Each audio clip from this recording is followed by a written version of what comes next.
Doctors stood in silence as a teenager described organs she couldn't see. A teenage girl sits across from a doctor. No scans, no equipment, no prior records. She closes her eyes and begins to describe what's inside his body. Organs, positions, irregularities. Not in vague terms, but with detail. The room shifts, because if she's guessing, she's unusually precise. And if she isn't, then what exactly is she seeing? In the early 2000s, a Russian teenager named Natasha Demkina began attracting attention for what she described as a unique ability. Born in 1987 in Saransk, Russia, her early life appeared largely ordinary, though those close to her described her as highly perceptive from a young age. According to her own account, everything changed around the age of 10, following complications from an appendectomy. Not long after, she began telling her mother she could see inside the human body. She didn't describe it as normal sight. Instead, she said it appeared suddenly, like a second layer of vision, showing internal structures in colour and detail, almost like a living anatomical image. She explained that she had two types of vision, one ordinary and one she referred to as her medical vision. When she focused, she claimed she could observe organs, blood flow, and structural irregularities inside a person's body.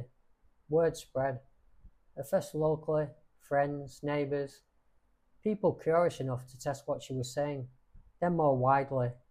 Some who met her said she described internal issues, ulcers, spinal problems, organ irregularities, in ways that appeared to match known conditions.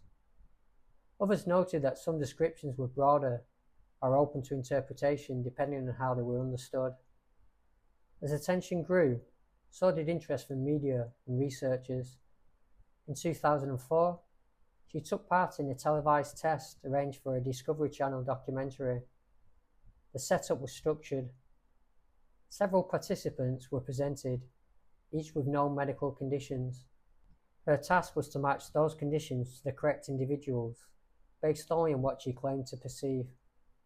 Some of her observations aligned with known conditions. Others did not match within the expectations of the test. The results didn't bring a clear resolution. Instead, they added another layer to the story, one shaped by both what appeared to work and what didn't align under that specific structure.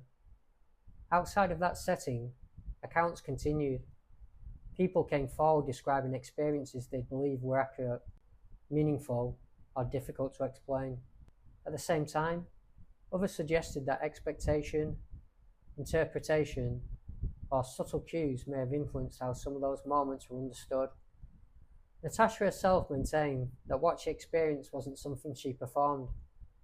It was something, she said, she simply saw. She later continued her path into medical-related studies and became associated with diagnostic work in Moscow, maintaining that her perception remained unchanged. The human body is hidden beneath layers we rarely see. It takes machines, scans, and years of training to understand what lies beneath the surface. But every so often, a story appears that challenges that boundary. Not with certainty, not with proof, but with something harder to define.